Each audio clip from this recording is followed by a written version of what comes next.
it would be sort of arguments what would start me off. It'd just be like a little heated argument between me and my sister. It'd just be something stupid like I left the toilet seat up, or I didn't wipe the toilet seat, or something like that. Something stupid and little like that, and I would just lose it. And the amount I was backchatting teachers, I was getting aggressive. But sort of in school, I tried not to smash stuff up. And then it would go from shouting for me to get physical. Yeah. I'd start hitting my sister and my mum, and hitting everything around me.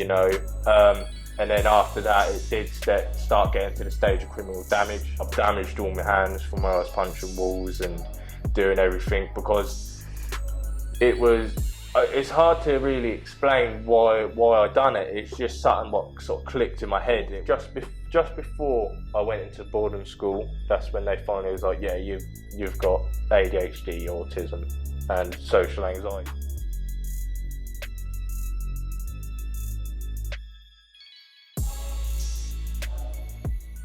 Today we have a special guest, Daniel Aziz. How you doing, mate? I'm good, man. How are you? Yeah, I'm good, thank you. Today's story is a little bit different to what we're normally dealing with. Today we're talking out for the first time about autism, ADHD, and anxiety. Yeah. It's not often you get men that do talk out, and today he's here to talk out for you guys to know that it's okay to talk. So, man, take us back to the beginning. Tell us a little bit about yourself. Well, obviously I have ADHD, autism, and social anxiety, and also depression. And it all started, and it all sort of flared up and got progressively worse when I was in high school. I was just sort of like the main target when I was in school, obviously, because once everyone found out I had everything what was wrong with me, I became a target to all students, teachers, and pretty much everybody around me. It was constantly of a state of, if anyone was messing around in class and I had a little join in, it'd be mainly me who was sort of, looked up upon. Who was it that picked up on you having the condition? Well, it would have been my head teacher, who would have been told, obviously, previously by my mum, because I joined high school, I think around year 9, year 8, because before that I was in boarding school. I was in boarding school previously before that, because of just how I was really. I was this sort of sheep. I just joined in with everybody. And bit of a naughty kid. Yeah, and at that time, my mum and everybody didn't know sort of at that time what I had, until one day my mum just sort of was like, we're just going to sort of get you checked out, because the way you're behaving with people and the way you're behaving in general in class and everything like that, it's not sort of like normal in a way. You're like, even when I was at home, I was getting more aggressive towards my sister and my mum, and even my dad when he was there. And then, so sort of I just spiraled out of control, even worse and worse and worse than what I originally was. So when you say that you joined high school in year 9, was that you joined a mainstream school because you was in boarding school before? Yeah. Is that what that was? Yeah, that would have been my sort of literally my first taste of a normal school, in other words, because obviously I went to all my primary schools, and obviously like everyone thought I was normal, I didn't have nothing wrong with me. And then obviously after a couple of years in school, that's when I got excluded, and then I went to various different sort of behavioural schools so they could watch me, like Alderwood, and I can't briefly remember names off the top of my head of other ones I went to, but I went to about 3 or 4. It's mad, isn't it, where you could be at a preschool before you go to high school, and everyone thinks you're okay, because you're young, you'll grow out of it and things like that. But really, there was a deep down issue there, which they didn't pick up till you went to high school. It's a shame that they couldn't have picked up on that before. Why do you think that they wouldn't have picked up on it in preschool, but as soon as you went to high school, it was a major issue?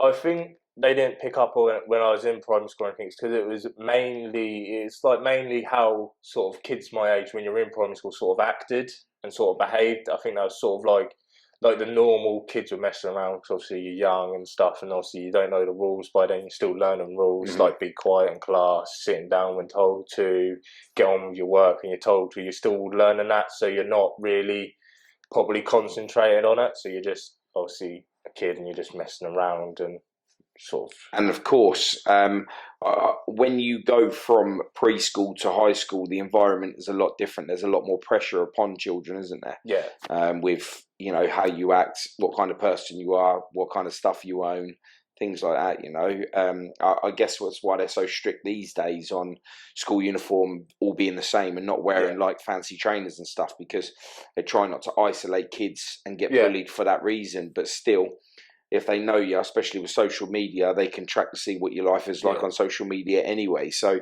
it kind of doesn't really make much difference other than the fact your school looks smarter. yeah, So that's always an issue. Social media is always an issue within. I've noticed more so now. It weren't too much of it when I was young. I'm not mega old, but when I was young, we didn't have to like social media like you guys have now. So yeah, it's yeah, a good thing because our word gets out there through social yeah, media. But on the flip side, you get trolled from it, yeah, and this is where a lot of issues come from on that. Because if they can't bully you in school, they bully you online, yeah, and that's been some issues for you, hasn't it? yeah. Yeah. When I first got social media and that, obviously there was old people, who just obviously just took the mick out of me for the way I looked and stuff. Because I had glasses, I had the big bulky glasses and everything, and I didn't look how everyone else looked. No glasses, dressed nicely, all like nice cut hair and everything like that. Because I didn't want that myself.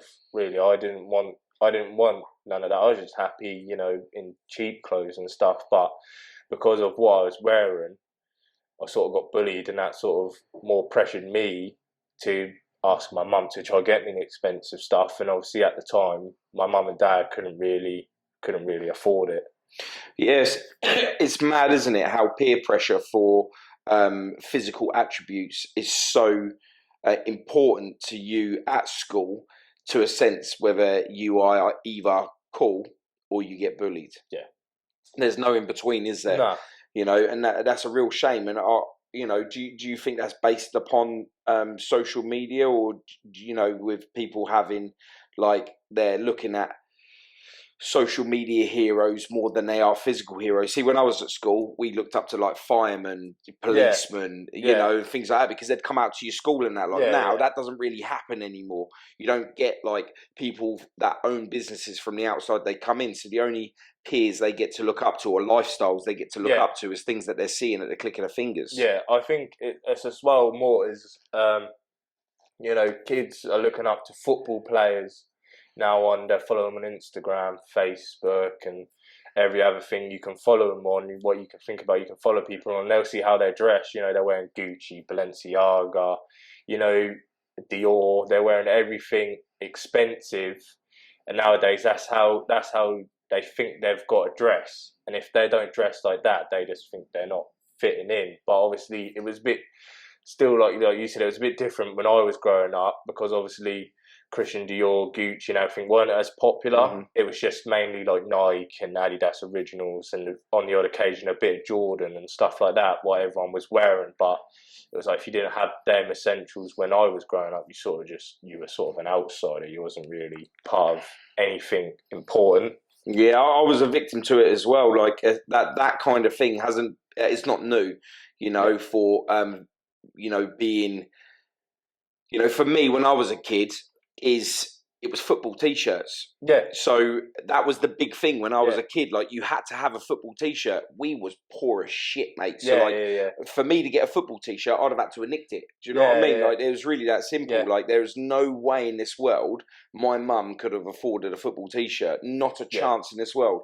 So I'd check things like the lost property box, hoping that someone had lost the T-shirt and I'd be able to have one. Do you know what I mean? I didn't care if it was 10 times too big, or so football T-shirts like that was for me. It wasn't so much the Nike, it wasn't so much any of that. Yeah. It had to be football T-shirts, Yeah.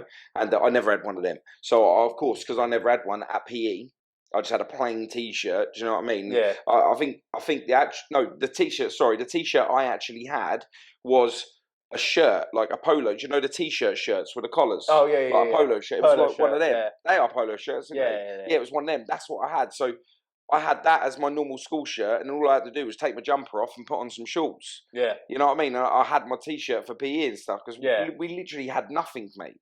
Like nothing at all. Yeah. So it's always been like that for throughout the generations. Yeah. It's just the items have got a little bit different, a little bit more expensive. Like a football T-shirt then to a Balenciaga T-shirt now. I think there's like 400 or 500 quid difference in it. Do you know what I mean? Just for one T-shirt. So it's absolutely mental. So when did you start feeling the pressure that there might have? Like, did you start thinking like you was different to everyone else? When was it that you started thinking, do you know what? I think I am different to everyone else. Well, when I first started getting the feeling was, I'd say midway through my boarding school, really, because obviously my boarding school was good. I can't hold them to anything. They helped me a lot in my life and made me the person I am now. But I felt different then because I wasn't in a proper school, so that's where I started to feel different. I felt I sleep in my school. I stayed at my boarding school. I slept there. I come back Friday afternoons or Friday nights. So I only had Saturday and Sunday, and I was back Monday. And that's where I felt different because I was like, I'm not at a normal school. I'm not getting, £20 allowance a week for tidying my room and stuff like that. Yeah, you get paid for tidying your room. No, like other kids would at home. Well, I get a smack around my head if I didn't tidy my room. You get 20 quid. Oh my god. Yeah. You know what I mean? Like, my boarding school was good. Yeah, I felt different because like I just said, I was staying there. That's when I started to feel different and more pressure on me. And when I'd come home, I'd get. I want to say joked about, but then I know it was in a serious meaning as well. Like sort of, you're not at normal school. Did you find it hard to come back and move in, like start moving into a role that you'd normally have with some of the other kids that were at mainstream schools because you're at boarding school? Like you'd come home and because you lived at school, your temperament would be different to if you went to a normal school because like you'd have the excitement of having to go out and find your friends, where in boarding school they're all there. Yeah, it was a lot harder from going from, like you just said, from boarding school to mainstream because I had my friends at boarding school. I saw them as brothers really, because obviously it was an all boys boarding school, and I saw them all as brothers. I was with them pretty much like every day of every year. It was different from going out, and then I had to try find my right group when I got into normal school. I couldn't fit in with the popular kids because, like we spoke about, clothes and stuff. They're the ones with, when I started to go up to high school, they're the ones with, they were wearing, like Christian Dior's, the Balenciagas, the Gucci and stuff like that. And then I couldn't go in with, say, the middle tier group because then again, they were wearing Nike, Adidas, Jordan and stuff like that.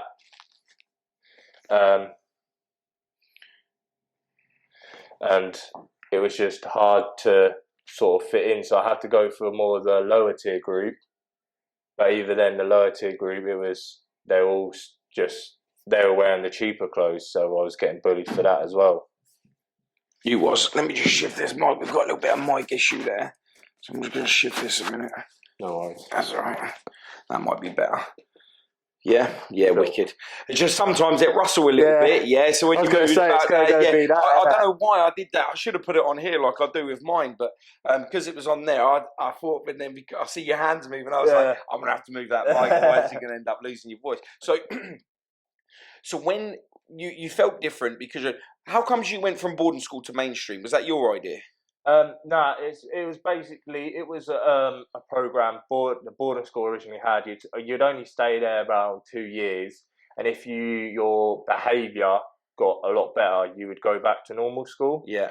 But obviously, they would sort of catch you around year 4, year 5 sort of time, and try to get you back in high school by year 7. So Right. you start with everybody else. So this boarding school, it was for your behaviour while you went. Yes, it was for like my behaviour. I was getting aggressive, And yeah, so your mum recognised that you had ADHD, or was it autism? this one would have been the ADHD. Yeah. So your mum realised that you had ADHD or signs of ADHD because of your aggressive outbursts. Yeah. Yeah. What kind of aggressive things were you doing? Was you like attacking? Was you like smashing stuff up? Like, give us a little insight in that. Just so, because anyone that's watching that feels like their child might have something because they're really angry, I just want them to understand that, like, just some of the signs that or what you felt, what you were going through at the time. Well, it would be sort of arguments what would start me off. It'd just be like a little heated argument between me and my sister. It'd just be something stupid, like I left the toilet seat up, or I didn't wipe the toilet seat, or something like that. Something stupid and little like that, and I would just lose it in a matter of 10 seconds. She would calmly say to me, she'd be like, "You left the toilet seat up again, Dan. Learn to put it down." And I'd be like, "Oh, I didn't fucking mean to," and everything like that. And I'd just sort of lose my head. And then it would go from shouting for me to get physical. Yeah. I'd start hitting my sister and my mum and, hitting everything around me, And then after that, it did start getting to the stage of criminal damage. I was damaging my own house. I was damaging my mum's things, my dad's things, my sister's things, and I was just constantly losing it. I've damaged all my hands from where I was punching walls and doing everything, because it's hard to really explain why I done it. It's just something what sort of clicked in my head. It was like, they're getting on top of you about this, even though it's my own family. They're trying to get under your nails. They're trying to piss you off. You need to you need to do something. You need to sort it out. Because so when your mum decided that there was a problem, what did she do first? Did she go to the school to talk to the school about it? Did she book you up with the doctors? Yeah, she went to the school and she spoke to the school about everything. She was saying how was my behaviour in school. And obviously it was like it was at home. I was back chatting teachers. I was getting aggressive. But sort of in school, I tried not to smash stuff up, because there, in a sense, my head sort of did click and was like, this, obviously this isn't my house.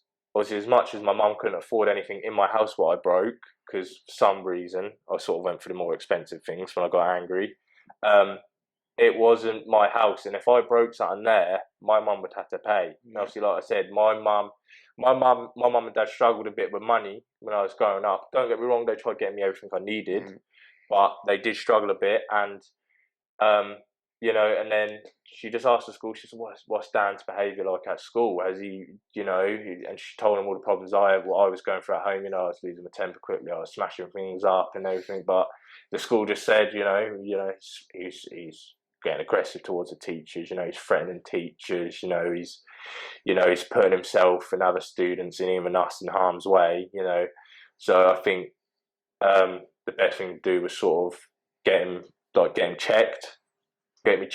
And obviously it was a massive meeting. It was a nice, calm meeting, just talking about everything and that. My mum was talking about it all to my teachers and stuff. And then from there, I went to, whereabouts was it? It was a play. There was some place around the town centre where I went to. I just went in. I'd just do a couple of simple tasks while my mum and the person talked, and they would monitor how I would be while doing while they were giving me the task. They were like, "Oh, build a house out of Lego and stuff," and I'd get halfway through, and then I'd move on to drawing, and I'd start drawing. Attention span. Yeah, and then I'll start going from drawing, and I'll start to start clicking my fingers randomly and sort of nodding my head and stuff. Autism. Yeah, and then I'd start going from that, and then I'd change. I'd start wandering around the room, and then I would start speaking to my mum, and then I'd stop talking to my mum, and I'd look out the window, and I'd go from looking out the window to going back to building a Lego house, and then from the Lego house back to drawing, and then back from drawing just sitting still and just Fuck, doing I'm nothing. knackered just listening to you do all that. Lot. Yeah. So it was. So they were just monitoring how I was, and then that's when they saw me doing multiple tasks, multiple other things. I'd lose concentration one, and then that's when they were like, "I think he's got signs of ADHD from what you were telling me from when he was, getting quite angry, quite a lot more aggressive, and losing his temper quick. That's a sign of it." And like you just said, my attention span on things. That's another side of it.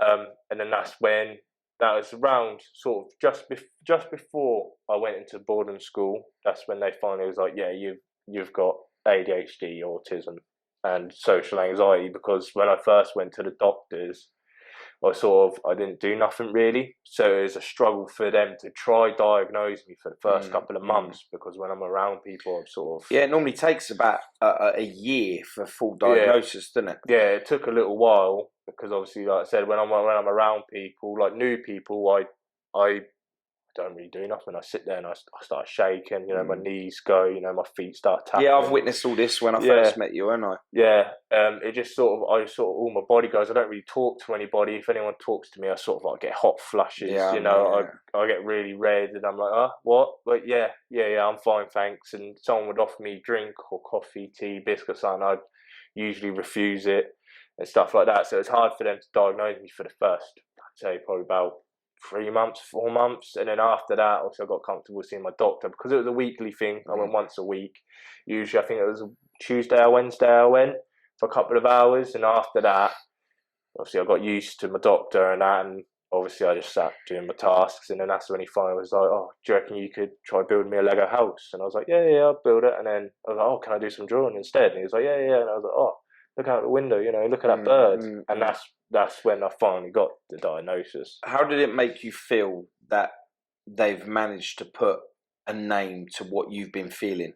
I felt relieved, to be fair, because I just thought I was an aggressive little shit, to be fair. But I'm quite glad they finally said to my mum that I have these multiple things, because then, I sat there when I was getting older and I was looking up ways how to control it, how to not show it as much, how to keep it under the carpet sort of thing. But then, I sat and spoke to my mum, and I said to my mum, I said, "Mum, I don't want to hide who I am.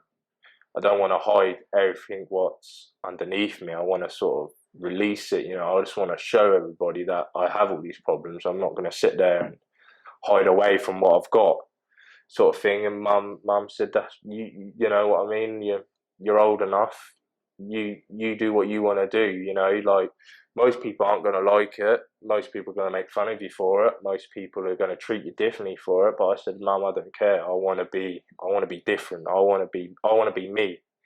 I don't want to have to put my ADHD, my anxiety, my autism all put to one side. I want to express it. I want to feel it. I want it to be there. Not obviously the aggressive side, but I just want it to be there. I just want it to be laid out in the open for everyone to see that I've got it, and I'm not different to anybody else in school, or in the real world." Yeah, and that's empowering. That really is for anyone out there that's listening, that's suffering with either symptoms or the same condition, of what it is that you're going for. It's very important that people do take the time, especially if they're below the age where parents have consent on them, is for them to see the signs and seek help. The problem is, like, as brave as what you have been, people have isolated you for it, haven't they? Yeah, it has. It was in boarding school. Obviously, it wasn't as bad because everyone in boarding school, we were all the same. We all had the same, near enough all the same problems. For there, I fitted in, but as soon as I got back to either back home on the weekends, that's when I felt more isolated because no one really wanted to hang out with me. It was the same for you in high school, though. You even had teachers telling you're dumb, you're stupid, you're never gonna be nothing, you won't ever succeed in the world, you're gonna end up in jail. Yeah, it was literally I'd say as soon as I got to, I think I went in year 8, so as soon as I got to year 9, that's when my problems started with teachers and everything like that. Because year 8, I was fine, I tried my best and that. And year 9, obviously, I will admit, I joined in with classroom sort of like banter and stuff. What was meant to happen.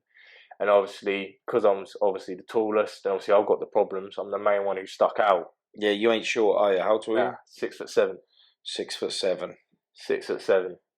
So yeah, I couldn't lose you in a crowd. Nah. So I was the sort of the main one who stuck out in the situations, and it wouldn't be say old Tommy boy in the front or Rebecca next to him or anything. It'd be Daniel. What are you doing? Sort it out. Get out. 5 minutes now. I'm like, all right, but I didn't do nothing. I just said one thing. Nah, it don't matter. You're starting. Or get out of the class. All right, fine. So I went off and I went outside the class. The teacher come up to me. Why are you starting? Why are you starting nonsense in my class? I'm not. I sat there. I just said one thing. Why have you picked me out? No, I'm not picking you out. You started it. All right, whatever. All right, cool. I started it. Okay, go back into the class. All right, no problem. I'll go back in. Didn't make a single dance about it. Went back into class. It would all happen again. Dan, outside. Headmaster's office now. You've disrupted my class. I can't have it. So go down. Why are you starting stuff in the class? Sir, honestly, I didn't start nothing. I promise you, I literally said one thing and I joined in a little bit. Why are you joined in for? So that means you're starting things. Nah, I just said one thing. That was it, I promise. Now, we can't have this. If you carry on again, you'll be excluded. You'll be gone. All right, cool. Do you think that your teachers knew how to deal with a child with autism and ADHD?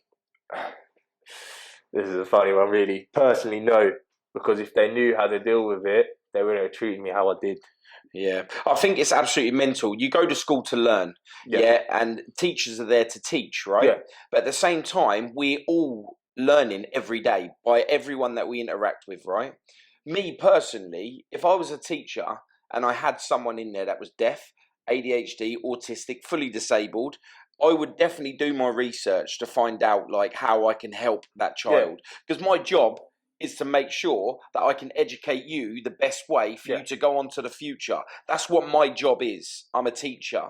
And, if I was a teacher and I had someone like that in my class, yeah, because you're bound to, especially in this day and age, you're going to have people with autism and ADHD this day and age. It's more occurring on a regular with students. I don't think teachers feel like they have to learn any more than what they're already teaching. Yeah.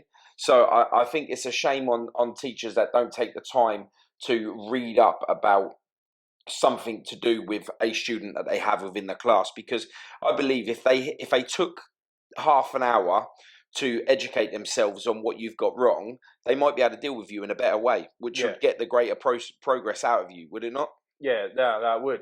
I think that's what, for me personally, I think that's what should happen in every school, no matter if it's primary school, nursery, high school. In every walk of life. Yeah, in every walk of life. I think it should just, even before a teacher becomes a teacher, they've got to do courses and stuff. I think they should have another little add-on onto the course, what teaching is about people like me and other people out there with, like you said, with different disabilities such as deaf, blind, They work well with obviously dyslexia and stuff like that because that's part of the original thing they do.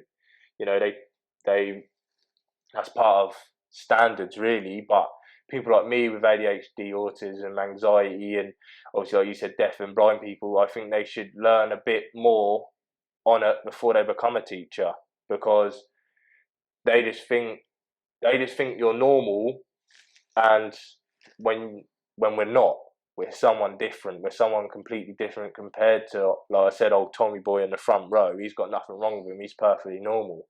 We're not like him. We're different. We're tapping our feet. We're tapping our pencils. We're constantly playing with our hair.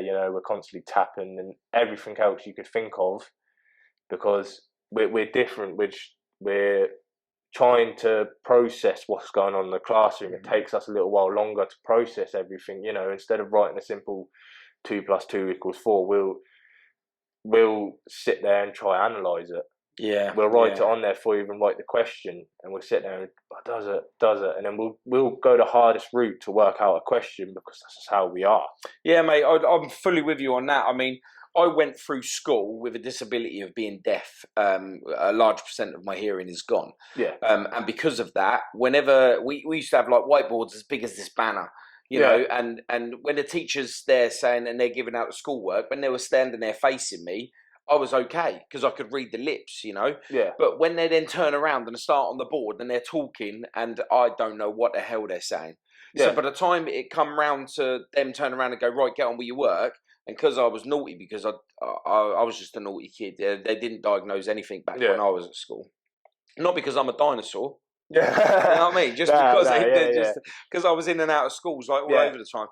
But every time they turn around and I didn't know what they were saying, by the time they come around and go, right, that's it, I couldn't turn around and say, I don't know what's going on because I'd get into trouble for not paying attention. Yeah. But I am trying to pay attention. But because they didn't want to deal with a deaf, or they didn't know how to deal with a deaf person, I was naughty, so I was kicked out all the time, and I fell behind on my work, even though I knew I was capable of doing the work, because they didn't do it to me. They didn't give it to me in a deaf person's way. They ain't got to stand there signing. Do you know what I mean? They just had to explain it to me so I could see their face. I was kicked out all the time, so I totally understand that. It's shit because when you try and you want to progress in life, you want to be smart, you want to, complete the work, but because of the issues and they don't know how to deal with it, you're stuck in a world where you are made to feel different no matter what the circumstances. Yeah, it definitely is. So, from school, you've had the teachers telling you couldn't do nothing, you couldn't, you're totally not right for this world. You've had the kids bullying you for being different, You've left school. Yeah. Right. From leaving school, how's life been for you? Yeah, to be fair, since I've left school, I sort of put everything, every little word, teachers and other kids said behind me really, and I've sort of got on with my life, I went through a bit of a struggle. I broke up with the next partner previous to the one I've got, and that sent me down, a downhill spiral. I done all right. Me and my old girlfriend broke up. I sort of spiraled down. I done drugs and stuff like that, and then what kind of drugs did you get yourself into? I done weed and I done cocaine on the odd occasion. That is definitely not going to help your condition. No, it's not. Made my heart, broke my mum when she found out and stuff, because obviously I'm not going to hide it from my mum, so I told her, I done it, that's what she even said to me. She said, it's not going to help you, you're not going to progress in life doing that, you're not going to do anything if you're just going to sit there and do that and waste the money doing that. I said, from there, I just no, I won't do it anymore. I met the girlfriend who I'm with now. What made you sink into doing drugs? Was it the split and just how you're feeling, or was that part and parcel of how you're feeling with depression and that? It was the breakup. Obviously, I got cheated on, and obviously this is what made me sort of get worse in school. Obviously my mum cheated on my dad, so the anger I had from that, it just come out in school. And obviously, I know that's myself to blame there, but I just let it all out at school. Teacher had a go at me. I just shut the fuck up. Listen, right, you don't know me. Just leave me alone. And then another teacher, the same response. Another teacher, same response. And then that's when I started to spiral downhill. I started to get in a lot more trouble and everything from that. Was you doing drugs while you were at school? I done weed when I was at school. Yeah. Cocaine I done when I wasn't at school. What made you get into cocaine? Just sort of relief, really, innit? I went out with my mates and they were doing it, and I just asked if I could do some, and they said yeah, and I done it, and I felt different. I felt more happier in a way. So I was like, it's quite good. I'm gonna do this. It relieves me of stress and everything. What I got just made me feel different, like weed did when I first tried it. It felt a lot more different. I felt all the weight off my shoulder had gone. I felt 100. I felt 100. So that's what made me do it. And I was mixing them both as well as alcohol as well. I'd go out with my mates, we'd go parties and stuff. What made you stop doing the drugs? My girlfriend who I'm with now. I finally met someone who because the problem I had before with my previous girlfriend is she didn't like who I was. She didn't like I had ADHD, autism, my anxiety. She didn't like none of that. She wanted someone who was perfect. And I said, I'm not perfect. And obviously, so from that, obviously we broke up and that. And obviously I just had one day on Snapchat where I just went around, I was talking to mates and stuff, and I saw the girlfriend I'm with now come up, and I thought, oh, lad, she look all right. And then we just started talking. We met up, and I told her about everything. She was like, no, that's fine. I don't care. She fully accepted you Yeah, full dot. she accepted me for who I am. She said, I don't care. You don't have to hide that from me. She said, I ain't perfect myself. I suffer from she suffers from anxiety and depression herself. So she said, I am not perfect. I'm not diamond. Do you know what I mean? And she was like, fully accept you for who I am. You don't have to hide nothing from me. You can just be yourself around me. Yeah, it's amazing. It's amazing what happens when you do get accepted, especially in a close format as a relationship, So, like, from that, you're able to grow a little bit better. It's nice that she has a full understanding because she has a little bit herself. Yeah. So I guess that made it a whole lot better for you. Yeah, it definitely made it a whole lot better. She shouldn't have been able to understand the ADHD and autism as much as obviously, like the doctors and my mum and me understand it from what I've got. But my social anxiety, my normal anxiety, my depression and stuff like that, she helped me with a lot. She understood what I was feeling. If I ever felt down or anything, I'd go talk to her about it. Mm-hmm. I was like, listen, I've had a shit day. Like, just fucking, I don't want to be here anymore. Like, and we just sat and we spoke for hours. And do you feel like that? On my chest. You feel like suicide? Not anymore, but I used to. I used to feel it a lot because, like we spoke about, I was an outsider and I didn't like it. I was sort of pushed to the side. I didn't really have no one really growing up, so I sort of felt pushed to the side a bit, and that. So loneliness pushed you to thinking about taking your own life. Yeah, loneliness, depression as well has a big impact. The drugs wouldn't have helped that though. Nah, as much as I, like I said, when I first done it, in a couple of weeks and like a month or two when I was doing it, I felt alive. But then doing it, you got your own thoughts. And I got to a point where I was just doing it by myself.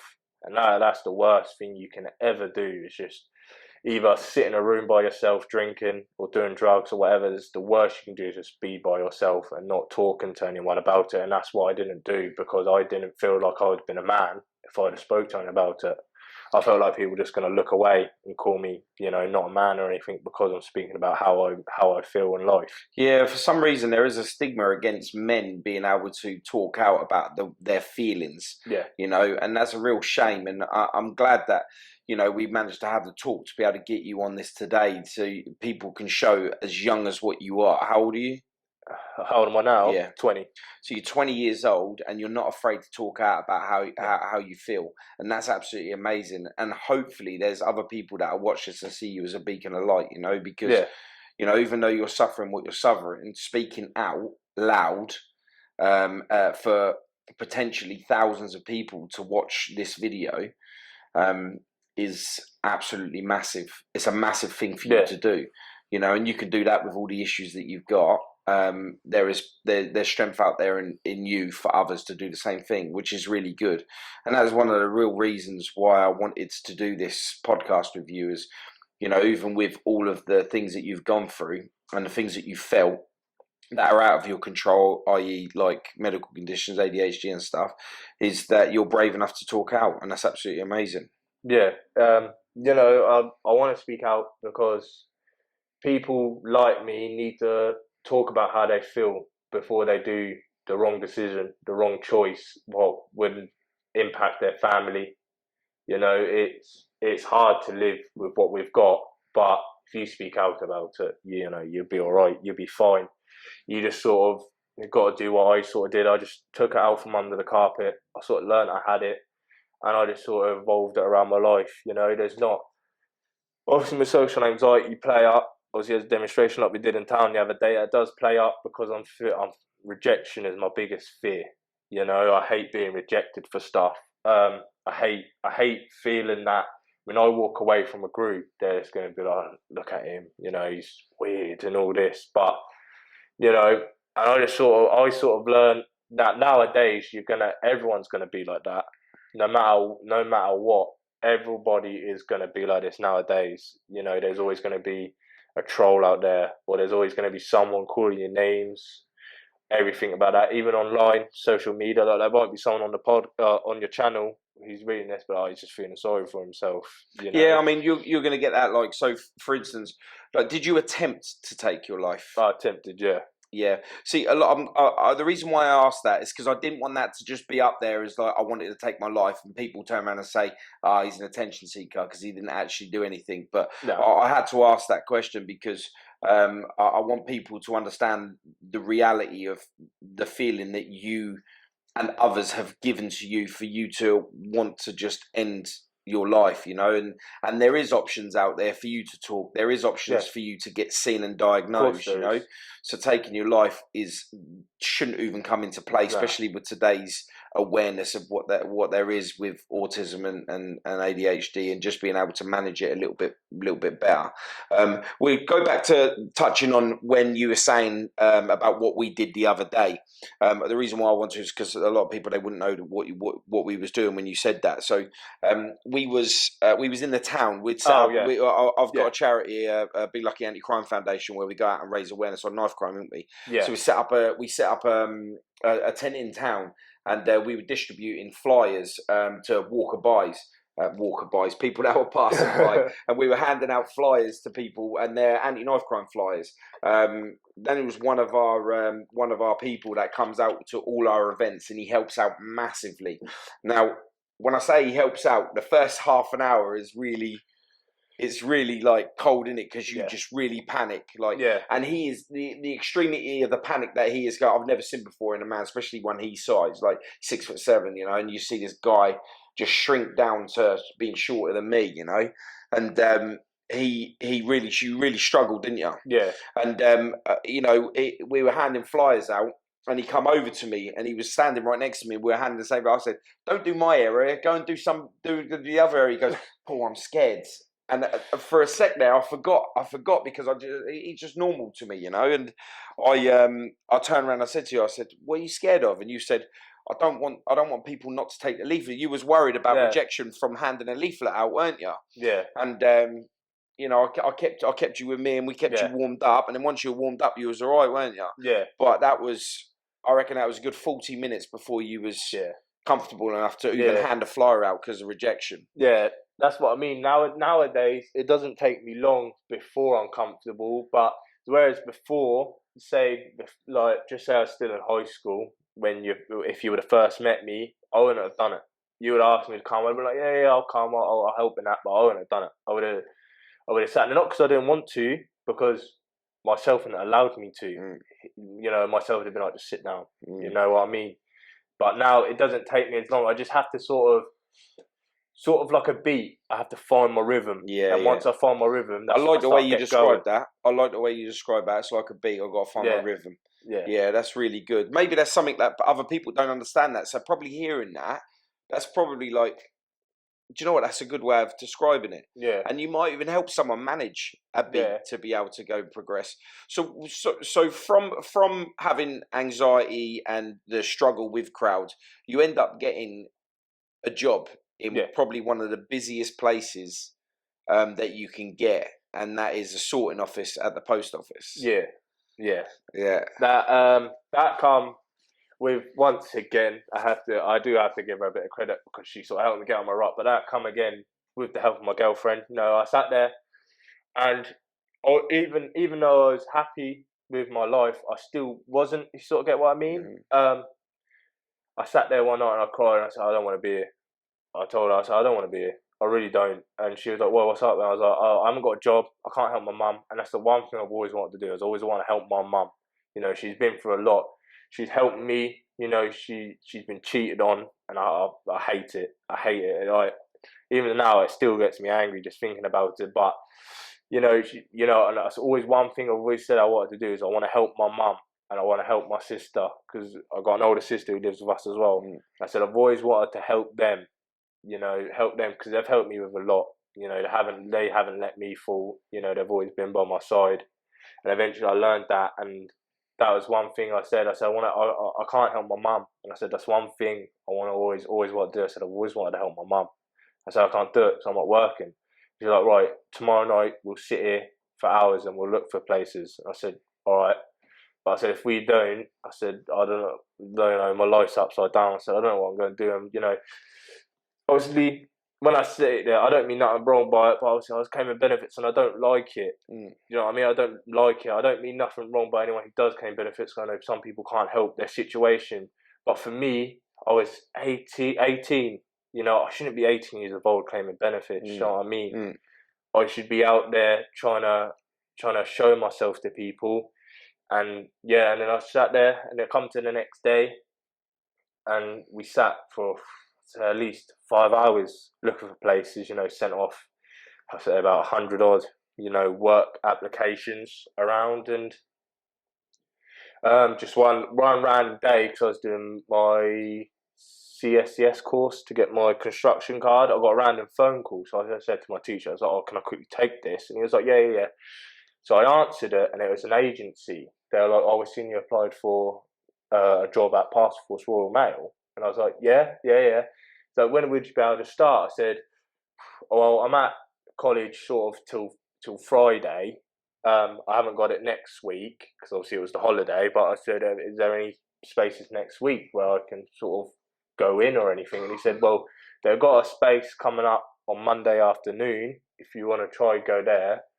So I said, yeah, yeah. So obviously he sent me the forms to fill out my name and stuff like that, all the important bits. And I went in there on Monday. That Monday, sort of shoe myself, sort of like how I was, you know. I was anxious, I was nervous, I didn't want to mess up. I know it's as simple as putting a parcel on top of another parcel, trying to fill a trailer, but I didn't want to mess up. At first I was like, oh, what if I drop the parcel? What if I break something expensive? You know, what if I, you know, like, oh, I don't want to mess up bad. But I got through that day, and then I done a couple of weeks. I think it was a 6 week trial. I think I done that. I spoke to the manager, Craig, who works there. He's really lovely guy, best guy I've ever met as a manager ever. And he was like, "I'll get back to you in a couple of weeks, and we'll talk about it as a group, and we'll get back to you." I said, "Yeah, yeah, no worries, no worries."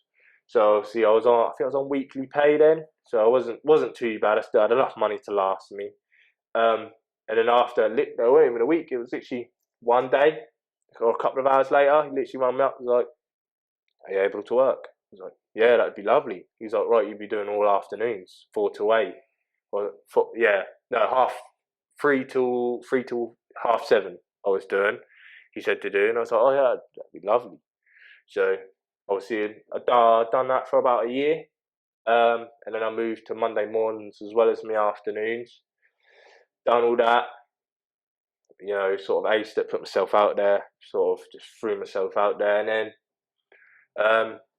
a full time position come up as a night sorter, 12 to 8 in the morning, and I was like, I'm gonna go for it. So I put my name down, and now I'm a full time night sorter at Task Force Royal Mail, and I couldn't be more happier with my life. Yeah, that's Really. good. You have stumbled across some difficulty with some people within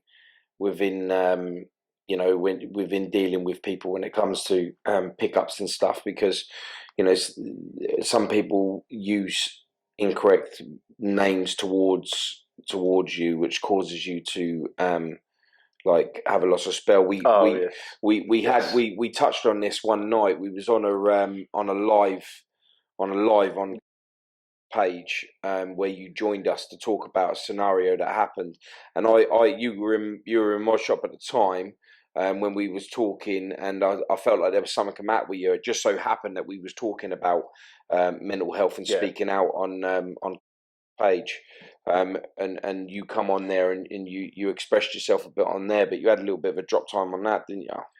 Yeah, obviously, yeah, I had a big thing come up. Well, obviously, spiraled me sort of back down, but then I sort of picked myself up from it, and I sort of ignored it. But the way I am, I'm now a person who's always there, like straight on it, want to do everything, you know.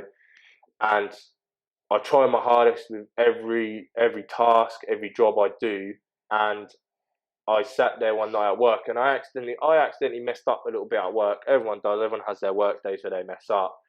Um, and I accidentally put the wrong date on my scanner. So I accidentally scanned this bloke's stuff to the wrong day. Complete by accident. It was my fault. I come in a little bit early, so I forgot to put the right day on my scanner. And It was just one word, wasn't it? yeah, He called you a certain yeah, name. Are you all right to say that name? useless, He called you a useless. a useless cunt. Yeah, and it was that one word That sort of sent me down. that sent you off to a point where you went in on yourself, didn't you? You went completely quiet. You tell us about how just one person saying that one word made you feel. Well, it's not really enough words to describe how it made me feel. It made me feel the lowest of the low. Because when I sat there, when I first started, I just wanted to not be the best, but I wanted to show everybody that I was the best and I was right for the job, even with everything I had. But it's just that useless word, what I've been called all my life. I got called useless all my life. I'm not worth anything. You're not gonna get nowhere in life. That one, them words just set me down, and it was just that. Even if it was in a playing way or not playing way, a serious way, sarcastic way, whatever, it just still sent me down because it's just what I've been through the whole of my life. Just been what I've been called for the whole of my life. So there, it just set me down, just sort of spiraled me back down. I felt low again, and I just wasn't myself after being calling us.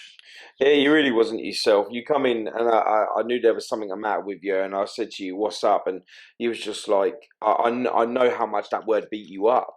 It was just a comment. And the thing is, the reason why I pull up on this is it's very important that you understand that you don't know what someone's gone through throughout their life. That one word is a true trigger point to be able to send someone to life or death. It's just something that you say in haste, or you just say it because you're angry, and you don't realize what that person's going through. For that day specifically, he was targeted with a word that almost sent him to suicide. So just be cautious of what you say to people, how you say it, and how you produce it from your vocabulary, because just losing it because you can't handle a positive format, you put yourself out there in a negative way, could send someone off to their death. So just be aware from what you say to people in the future, because it's very important that you come across correct, because positive breeds positive. Yeah, so you got to a point where you felt worthless and that you didn't want to be here no more, didn't you? Thankfully, you had me there. Yeah. You've always had the support of your family and your friends, your missus, but friend-wise, I was there, and I noticed, and I helped pick you back up. And on top of that, just thankfully that night we had the live with Cole Scott, which in turn allowed you to have a platform to be able to express yourself to help save other people, and that was a positive for you, wasn't it? Yeah, that was. It's good to. It's good to get a word out to try help people open up about how they feel, because I don't want people to go through what I've felt and what millions of other people are probably feeling right now, right this second, what I'm feeling, and it's good to sort of express it so people can express themselves. I may not be able to save the millions, or other people to talk about may not be able to save the millions, but we might be One able to person at a time, mate. I was going to say we might be able to help one or two people, and for me, that's good enough for me. It's not just helping the people that have the same feelings as you, it's helping other people understand so they can present themselves more correctly to people that are suffering with a disability. And that was one of the reasons, that day was one of the reasons why I felt like I would like to have got this message out on my channel, because although we do our individual lives on social media separate to the podcasting, not everyone gets to see that like they would do in a video like this. So from that point, and seeing how words can make someone feel suicidal, is one of the reasons why I wanted to do this video, to be able to help raise awareness in that, and to make sure that people are just a little bit more cautious about how they treat people, because I wouldn't like to I wouldn't like to be called that, so why would I call somebody else that? Do you know what I mean? It's kind of like that. Treat people how you'd want to be treated, and if you didn't want to be called a stupid cunt, then you shouldn't be really saying it to someone. Do you understand what I mean? And I really appreciate the time you've took today to be able to be brave enough to come on to this and do this. Is there anything you'd like to say to anyone that's out there that's suffering with the conditions that you have, or to people that are out there just causing harm with their words? It doesn't matter who you are, man's, woman, trans, anybody out there, any sexuality you are. And if you have what I have, or even don't, and you're just struggling in life, just don't listen to anybody whatsoever. Do your own route. Think about yourself first, and then you got the company of your family and everybody else there to support you once you've found yourself. The first thing you need to do, like I said, you need to find the rhythm to your beat. And then once you find that, you're going to be set, and just, put your head forward and concentrate from there on out, and just don't worry about what anybody else says, because like I said, you're gonna have people in life who will say stuff behind your back or to your face, and from there you just got to sit there, you just got to laugh at them and think, I'm better off. Yeah, I appreciate it, man, and nice words. So I wish you all the best for the future. We're obviously friends, so we'll get to carry on doing our thing. And to everyone else that is listening, just take care of your words, because it really does fall hard on people. And to teachers, if there's any teachers that are watching this today, please take the time to educate yourself on your students. It's really, really important, because words and the way that you educate your children in the future is where it really makes a difference. And if their time at school has been negative on their mindset, when they get older is when they're going to struggle with it the most. So please, if there's any teachers out there watching, educate yourself on your children. If there is someone that's struggling within your class, find out what that is and just educate yourself a little bit on it. Just do a half an hour video. There's plenty of YouTube videos out there that help explain it, and that will help you become a better person, a better teacher. Remember that you are there to teach them and help them progress in life, not be the reason why they hate being alive. Thanks for your time, everybody, and thank you so much, man. I really appreciate you. Cheers, bro.